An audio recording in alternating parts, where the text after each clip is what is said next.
नमस्कार दोस्तों, मंगल कथा चैनल में मैं आपका स्वागत करती हूँ। जैसा कि आपको बताया गया था, मंगल कथा आपके लिए शिव पुराण की कथा सारे अध्याय सहित लेकर आया है। आज हम अध्याय 1 से 5 तक सुनेंगे। शिव पुराण पढ़ने और सुनने से मनुष्य के पाप नष्ट होते हैं, मन और जीवन में शांति आती है और भगवान शिव की कृपा प्राप्त होती है। तो आइए श्री गणेश की आ जाए। पहला अध्याय। सूत जी द्वारा शिव पुराण की महिमा का वर्णन। श्री शौनक जी ने पूछा, महाज्ञानी सूत जी, आप संपूर्ण सिद्धांतों के ज्ञाता हैं, कृपया मुझसे पुराणों के सार का वर्णन करें। ज्ञान और वैराग्य सहित भक्ति से प्राप्त विवेक की वृद्धि कैसे होती है तथा साधु पुरुष कैसे अपने काम, क्रोध आदि विकारों का निवारण करते हैं। इस कलयुग में सभी जीव आसुरी स्वभाव के हो गए हैं, अतः कृपा करके मुझे ऐसा साधन बताइए जो कल्याणकारी एवं मंगलकारी हो और पवित्रता लिए हो। प्रभु, वह ऐसा साधन हो जिससे मनुष्य की शुद्धि हो जाए और उस निर्मल हृदय वाले पुरुष को सदैव के लिए शिव की प्राप्ति हो जाए। श्री सूत जी ने उत्तर दिया, शौनक जी, आप धन्य हैं, क्योंकि आपके मन में पुराण कथा को सुनने के लिए अपार प्रेम और लालसा है, इसलिए मैं तुम्हें परम उत्तम शास्त्र की कथा सुनाता हूँ। वत्स, संपूर्ण सिद्धांत से संपन्न भक्ति को बढ़ाने वाला और शिवजी को संतुष्ट करने वाला अमृत के समान दिव्य शास्त्र है शिव पुराण। इसका पूर्व काल में शिवजी ने ही प्रवचन किया था। गुरुदेव व्यास ने सनत कुमार मुनि का उपदेश पाकर आदरपूर्वक इस पुराण की रचना की है। यह पुराण कलयुग में मनुष्यों के हित का परम साधन है। शिव पुराण परम उत्तम शास्त्र है। इस पृथ्वीलोक में सभी मनुष्यों को भगवान शिव के विशाल स्वरूप को समझना चाहिए। इसे पढ़ना एवं सुनना सर्वसाधन है। यह मनोवांछित फलों को देने वाला है। इससे मनुष्य निष्पाप हो जाता है और इस लोक में सभी सुखों का उपभोग करके अंत में शिवलोक को प्राप्त करता है। शिव पुराण में 24,000 श्लोक हैं, जिसमें 7 संहिताएं हैं। शिव पुराण परब्रह्म परमात्मा के समान गति प्रदान करने वाला है। मनुष्य को पूरी भक्ति एवं संयम पूर्वक इसे सुनना चाहिए। जो मनुष्य प्रेम पूर्वक नित्य इसको बांचता है या इसका पाठ करता है, वह निसंदेह पुण्यात्मा है। भगवान शिव उस विद्वान पुरुष पर प्रसन्न होकर उसे अपना धाम प्रदान करते हैं। प्रतिदिन आदरपूर्वक शिव पुराण का पूजन करने वाले मनुष्य संसार में संपूर्ण भोगों को भोगकर भगवान शिव के पद को प्राप्त करते हैं। वे सदा सुखी रहते हैं। शिव पुराण में भगवान शिव का सर्वस्व है। इस लोक और परलोक में सुख की प्राप्ति के लिए आदरपूर्वक इसका सेवन करना चाहिए। यह निर्मल शिव पुराण धर्म, अर्थ, काम और मोक्ष रूपी चारों पुरुषार्थों को देने वाला है, अतः सदा प्रेम पूर्वक इसे सुनना एवं पढ़ना चाहिए। दूसरा अध्याय। देवराज को शिवलोक की प्राप्ति। चंचूला का संसार से वैराग्य। श्री शौनक जी ने कहा, आप धन्य हैं सूत जी, आप परमार्थ तत्व के ज्ञाता हैं। आपने हम पर कृपा करके हमें ये अद्भुत और दिव्य कथा सुनाई है। भूतल पर इस कथा के समान कल्याण का और कोई साधन नहीं है। आपकी कृपा से ये बात हमने समझ ली है। सूत जी, इस कथा के द्वारा कौन से पापी शुद्ध होते हैं, उन्हें कृपापूर्वक बताकर इस जगत को कृतार्थ कीजिए। सूत जी बोले, मुने, जो मनुष्य पाप, दुराचार तथा काम, क्रोध, मद, लोभ में निरंतर डूबे रहते हैं, वे भी शिव पुराण पढ़ने अथवा सुनने से शुद्ध हो जाते हैं तथा उनके पापों का पूर्णतया नाश हो जाता है। इस विषय में मैं तुम्हें एक कथा सुनाता हूँ। देवराज ब्राह्मण की कथा। बहुत पहले की बात है कि किरातों के नगर में देवराज नाम का एक ब्राह्मण रहता था। वो ज्ञान में दुर्बल, गरीब, रस बेचने वाला तथा वैदिक धर्म से विमुख था। वो स्नान संध्या नहीं करता था और उसमें वैश्यवृत्ति बढ़ती ही जा रही थी। वो भक्तों को ठगता था। उसने अनेक मनुष्यों को मारकर उन सब का धन हड़प लिया था। उस पापी ने थोड़ा सा भी धन धर्म के काम में नहीं लगाया था। वो वैश्यागामी तथा आचार भ्रष्ट था। एक दिन वो घूमता हुआ दैवयोग से प्रतिष्ठानपुर यानी झूसी प्रयाग जा पहुंचा। वहां उसने एक शिवालय देखा जहां बहुत से साधु महात्मा एकत्र हुए थे। देवराज वहीं ठहर गया। वहां रात में उसे ज्वर आ गया और उसे बड़ी पीड़ा होने लगी। वहीं पर एक ब्राह्मण देवता शिव पुराण की कथा सुना रहे थे। ज्वर में पड़ा देवराज भी ब्राह्मण के मुख से शिव कथा को निरंतर सुनता रहता था। 1 मास बाद देवराज ज्वर से पीड़ित अवस्था में चल बसा। यमराज के दूत उसे बांधकर यमपुरी ले गए। तभी वहां से शिवलोक से भगवान शिव के पार्षद गण आ गए। वे कर्पूर के समान उज्ज्वल थे। उनके हाथ में त्रिशूल, संपूर्ण शरीर पर भस्म और गले में रुद्राक्ष की माला उनके शरीर की शोभा बढ़ा रही थी। उन्होंने यमराज के दूतों को मार पीट कर देवराज को यमदूत के चंगुल से छुड़ा लिया और वे उसे अपने अद्भुत विमान में बिठाकर जब कैलाश पर्वत पर ले जाने लगे तो यमपुरी में कोलाहल मच गया, जिसे सुनकर यमराज अपने भवन से बाहर आए। साक्षात रुद्रों के समान प्रतीत होने वाले इन दूतों का धर्मराज ने विधिपूर्वक पूजन कर ज्ञान दृष्टि से सारा मामला जान लिया। उन्होंने भय के कारण भगवान शिव के दूतों से कोई बात न पूछी। तत्पश्चात शिवदूत देवराज को लेकर कैलाश चले गए और वहां पहुंचकर उन्होंने ब्राह्मण को करुणावतार भगवान शिव के हाथों में सौंप दिया। शौनक जी ने कहा, महाभाग सूत जी, आप सर्वज्ञ हैं। आपकी कृपा प्रसाद से मैं कृतार्थ हुआ। इस इतिहास को सुनकर मेरा मन आनंदित हो गया है, अतः भगवान शिव में प्रेम बढ़ाने वाली दूसरी कथा भी कहिए। तीसरा अध्याय, बिंदुगर ब्राह्मण की कथा। श्री सूत जी बोले, शौनक सुनो, मैं तुम्हारे सामने एक अत्यंत गोपनीय कथा का वर्णन करूंगा, क्योंकि तुम शिव भक्तों में अग्रण्य तथा वेद वेत्ताओं में श्रेष्ठ हो। समुद्र के निकटवर्ती प्रदेश में वास्कल नाम का एक गांव है, जहां वैदिक धर्म से विमुख महापापी मनुष्य रहते हैं। वे सभी दुष्ट हैं तथा उनका मन दूषित विषय भोगों में ही लगा रहता है। वे देवताओं आदि और भाग्य पर विश्वास नहीं करते। वे सभी कुटिल वृत्ति वाले हैं। वे कृषि करते हैं और विभिन्न प्रकार के अस्त्र शस्त्र रखते हैं। वे व्यभिचारी हैं। वे इस बात से पूर्णतः अनजान हैं कि ज्ञान, वैराग्य और सद्धर्म ही मनुष्य के लिए परम पुरुषार्थ हैं। वे सभी पशु बुद्धि हैं। अन्य समुदाय के लोग भी उन्हीं की तरह बुरे विचार रखने वाले, धर्म से विमुख एवं हमेशा विषय भोगों में डूबे रहते हैं। वहाँ की स्त्रियां भी बुरे स्वभाव की, स्वेच्छाचारिणी, पाप में डूबी, कुटिल सोच वाली और व्यभिचारिणी हैं। वे सभी सद्व्यवहार और सदाचार से सर्वथा शून्य हैं। वहाँ सिर्फ दुष्टों का निवास है। वास्कल नाम के गांव में बिंदुगर नाम का एक ब्राह्मण रहता था। वह अधर्मी, दुरात्मा और महापापी था। उसकी स्त्री बहुत सुंदर थी, जिसका नाम चंचुला था। वह सदा उत्तम धर्म का पालन करती थी, परंतु बिंदुगर वैश्यागामी था। इस तरह कुकर्म करते हुए बहुत समय व्यतीत हो गया। उसकी स्त्री काम से पीड़ित होने पर भी, स्वधर्म नाश के भय से क्लेश सहकर भी काफी समय तक धर्म से भ्रष्ट नहीं हुई, परंतु आगे चलकर वह भी अपनी दुराचारी पति के आचरण से प्रभावित होकर दुराचारिणी और अपने धर्म से विमुख हो गई।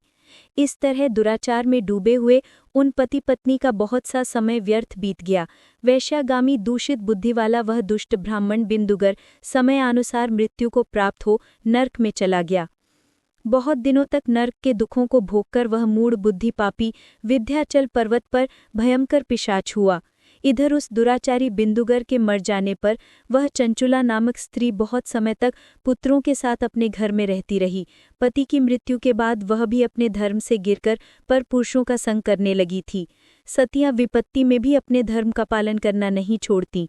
यही तो तप है। तप कठिन तो होता है, लेकिन इसका फल मीठा होता है। विषय इस सत्य को नहीं जानता, इसीलिए वह विषयों के विष फल का स्वाद लेते हुए भोग करता है। एक दिन दैवयोग से किसी पुण्य पर्व के आने पर वह अपने भाई बंधुओं के साथ गोकर्ण क्षेत्र में गई। उसने तीर्थ के जल में स्नान किया और बंधुजनों के साथ यत्र तत्र घूमने लगी। घूमते घूमते वह एक देव मंदिर में गई। वहां उसने एक ब्राह्मण के मुख से भगवान शिव की परम पवित्र एवं मंगलकारी कथा सुनी। कथावाचक ब्राह्मण कह रहे थे कि जो स्त्रियां व्यभिचार करती हैं, वे मरने के बाद जब यमलोक जाती हैं, तब यमराज उन्हें तरह तरह से यंत्रणा देते हैं। ये सारे दंड इतनी वेदना देने वाले होते हैं कि जीव पुकार पुकार कर कहता है कि अब वह ऐसा नहीं करेगा, लेकिन यमदूत उसे छोड़ते नहीं हैं। कर्म का फल तो सभी को भोगना पड़ता है। देव, ऋषि, मनुष्य सभी इससे बंधे हुए हैं। ब्राह्मण के मुख से यह वैराग्य बढ़ाने वाली कथा सुनकर चंचुला भय से व्याकुल हो उठी। कथा समाप्त होने पर सभी लोग वहां से चले गए। तब कथा बांचने वाले ब्राह्मण देवता से चंचुला ने कहा, हे ब्राह्मण, धर्म को न जानने के कारण मेरे द्वारा बहुत बड़ा दुराचार हुआ है। स्वामी स्वामी मेरे ऊपर कृपा कर मेरा उद्धार कीजिए। आपके प्रवचन को सुनकर मुझे इस संसार से वैराग्य हो गया है। मुझ मूढ़ चित्त वाली पापिनी को धिक्कार है। मैं निंदा के योग्य हूँ। मैं बुरे विषयों में फंसकर अपने धर्म से विमुख हो गई थी। कौन मुझ जैसे कुमार्ग में मन लगाने वाली पापिनी का साथ देगा? जब यमदूत मेरे गले में फंदा डालकर मुझे बांध कर ले जाएंगे और नर्क में मेरे शरीर के टुकड़े करेंगे, तब मैं कैसे उन महायातनाओं को सहन कर पाऊंगी? मैं सब प्रकार से नष्ट हो गई हूँ, क्योंकि अभी तक मैं हर तरह से पाप में डूबी रही हूँ। हे ब्राह्मण, आप ही मेरे गुरु हैं, आप ही मेरे माता पिता हैं। मैं आपकी शरण में आई हूँ। अब मुझ अबला का आप ही उद्धार कीजिए। सूत जी कहते हैं, शौनक, इस प्रकार विलाप करती हुई चंचुला ब्राह्मण देवता के चरणों में गिर पड़ी। तब ब्राह्मण ने उसे कृपापूर्वक उठाया। चौथा अध्याय। चंचुला का शिव कथा सुनने में रुचि और शिवलोक गमन। ब्राह्मण बोले, नारी, तुम सौभाग्यशाली हो जो भगवान शंकर की कृपा से तुमने वैराग्यपूर्ण शिव पुराण की कथा सुनकर समय से अपनी गलती का एहसास कर लिया है। तुम डरो मत और भगवान शिव की शरण में जाओ। उनकी परम कृपा से तुम्हारे सभी पाप नष्ट हो जाएंगे। मैं तुम्हें भगवान शिव की कथा सहित वो मार्ग बताऊंगा जिसके द्वारा तुम्हें सुख देने वाली उत्तम गति प्राप्त होगी।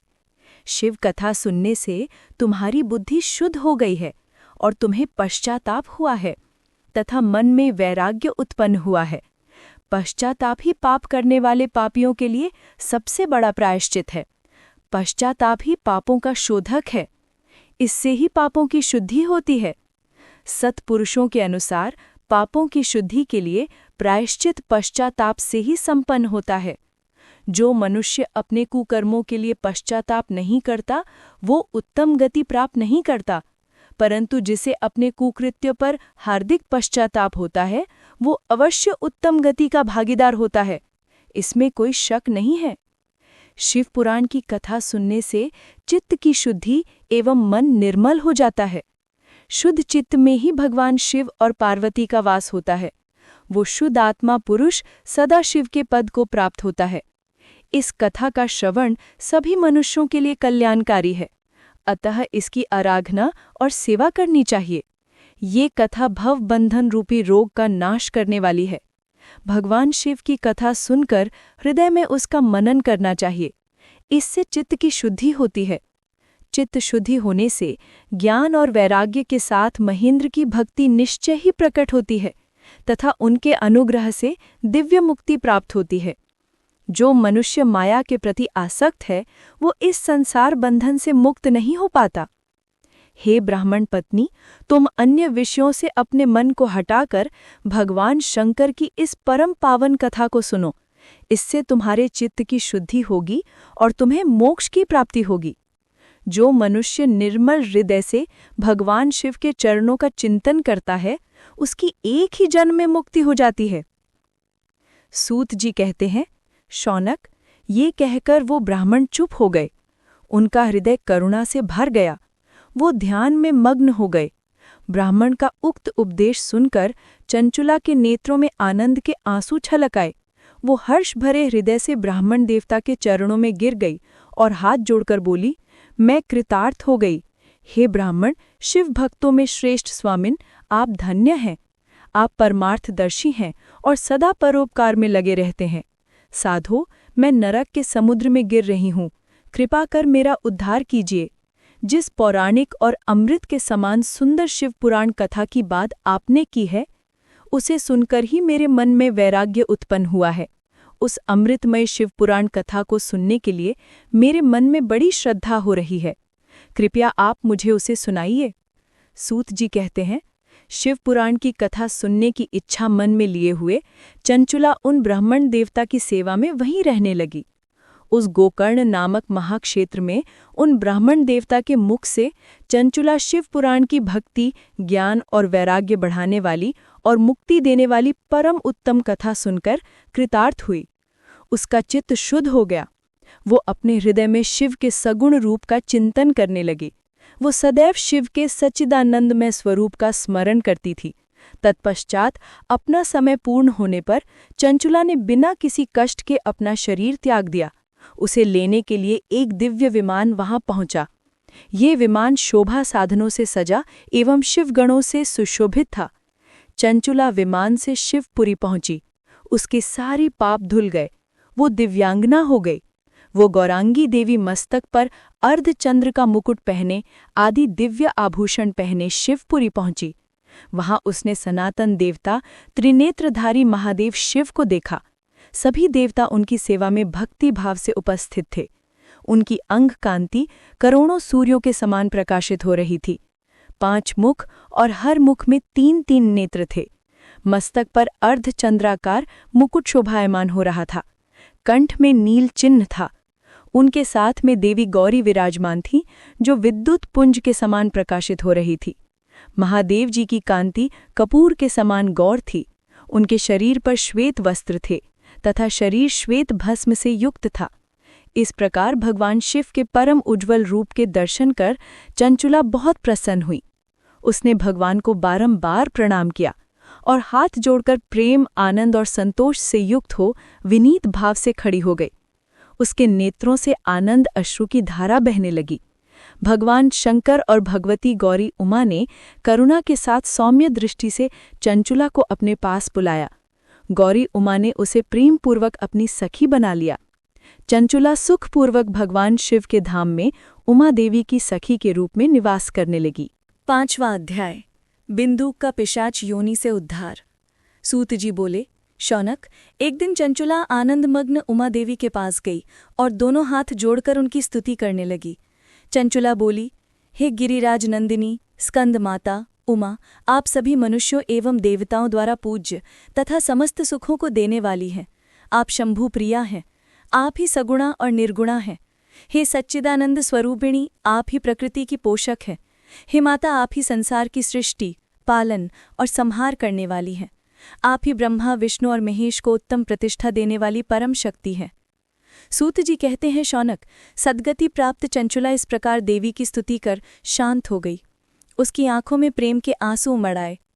तब शंकर प्रिया भक्त वत्सला उमा देवी ने बड़े प्रेम से चंचुला को चुप कराते हुए कहा, सखी चंचुला, मैं तुम्हारी स्तुति से प्रसन्न हूँ। बोलो, क्या वर मांगती हो? चंचुला बोली, हे गिरिराज कुमारी, मेरे पति बिंदु के समय कहाँ हैं? उनकी कैसी गति हुई है? मुझे बताइए और कुछ ऐसा उपाय कीजिए ताकि हम फिर से मिल सकें। हे महादेवी, मेरे पति एक शूद्र जाति वेश्या के प्रति आसक्त थे और पाप में ही डूबे रहते थे। गिरजा बोली, बेटी, तुम्हारा पति बिंदुक बड़ा पापी था।